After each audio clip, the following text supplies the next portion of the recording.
ಇನ್ನು ಅತ್ಯಾಚಾರ ಜೊತೆಗೆ ಅದು ವಿಡಿಯೋ ರೆಕಾರ್ಡ್ ಮಾಡಿದ ಸಂಬಂಧಪಟ್ಟಂತೆ ಮಾಜಿ ಸಂಸದ ಪ್ರಜ್ವಲ್ ರೇವಣ್ಣ ಸದ್ಯ ಜೈಲಿನಲ್ಲಿದ್ದು ಮಾಜಿ ರೇವಣ್ಣ ವಿರುದ್ಧ ಈಗಾಗಲೇ ವಿಶೇಷ ತನಿಖಾ ದಳದ ಅಧಿಕಾರಿಗಳು ಚಾರ್ಜ್ ಶೀಟ್ಗಳನ್ನು ಫೈಲ್ ಮಾಡಿದ್ದಾರೆ. ಸೊ ಚಾರ್ಜ್ ಶೀಟ್ಗಳನ್ನು ಫೈಲ್ ಮಾಡಿದ್ದು ಇನ್ನು ಈ ಒಂದು ಪ್ರಕರಣಕ್ಕೆ ಸಂಬಂಧಪಟ್ಟಂತೆ ಈಗಾಗಲೇ ಕೋರ್ಟ್ ವಾದ ಪ್ರತಿವಾದಗಳನ್ನು ಆಲಿಸಿದ್ದು ಪ್ರಜ್ವಲ್ ರೇವಣ್ಣ ಅವರ ಒಂದು ತೀರ್ಪನ್ನು ಕೂಡ ಕಾಯ್ದಿರಿಸಲಾಗಿದೆ ಎಂದು ಜನಪ್ರತಿನಿಧಿಗಳ ಕೋರ್ಟ್ನಲ್ಲಿ ಏನು 2 ಕೇಸ್ಗಳಿತ್ತು ಅದಕ್ಕೆ ಸಂಬಂಧಪಟ್ಟಂತೆ ಈಗ ತೀರ್ಪನ್ನು ಕಾಯ್ದಿರಿಸಿದೆ. ಮತ್ತೊಂದು ಕಡೆ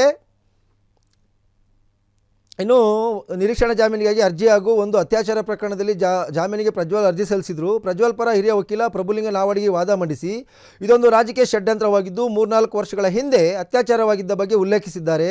ಅತ್ಯಾಚಾರ ನಡೆದಿದೆ ಅನ್ನೋದಾದರೆ ಆಗಲೇ ಯಾಕೆ ದೂರು ನೀಡಿರಲಿಲ್ಲ ಎಂದು ಪ್ರಶ್ನೆ ಮಾಡಿದ್ದಾರೆ. ಇನ್ನು ಪ್ರಜ್ವಲ್ ವಿರುದ್ಧ ದೂರು ದಾಖಲಾಗಿರುವುದು ದುರುದ್ದೇಶಪೂರ್ವಕ. ತನಿಖೆಗೆ ಸ್ಪಂದಿಸಿ ಕಳೆದ 4 ತಿಂಗಳಿಂದ ಜೈಲಿನಲ್ಲಿದ್ದಾರೆ. ಹೀಗಾಗಿ ಜಾಮೀನು ನೀಡುವಂತೆ ವಾದ ಮಂಡಿಸಿದರು. ಇದಕ್ಕೆ ಪ್ರತಿವಾದ ಸಲ್ಲಿಸಿದ SPP ಪ್ರೊಫೆಸರ್ ರವಿವರ್ಮ ಕುಮಾರ್ ಅವರು ಆರೋಪಿ ಸಾಕ್ಷಿ ನಾಶಪಡಿಸಿದ್ದು ಈವರೆಗೆ ತನಿಖೆಗೆ ಮೊಬೈಲ್ ಕೊಟ್ಟಿಲ್ಲ. FIR ದಾಖಲಾಗ್ತಿದ್ದಂತೆ ವಿದೇಶಕ್ಕೆ ಹಾರಿ ತಲೆಮರೆಸಿಕೊಂಡಿದ್ದರು. ಪ್ರಭಾವಿಯಾಗಿದ್ದು ಜಾಮೀನಿನ ಮೇಲೆ ಹೊರಬಂದರೆ ಸಾಕ್ಷಿಗಳ ಮೇಲೆ ಪ್ರಭಾವ ಬೀರುತ್ತೆ. ಹೀಗಾಗಿ ಜಾಮೀನು ನೀಡಬಾರದು ಅಂತ ಪ್ರತಿವಾದ ಮಾಡಿದರು.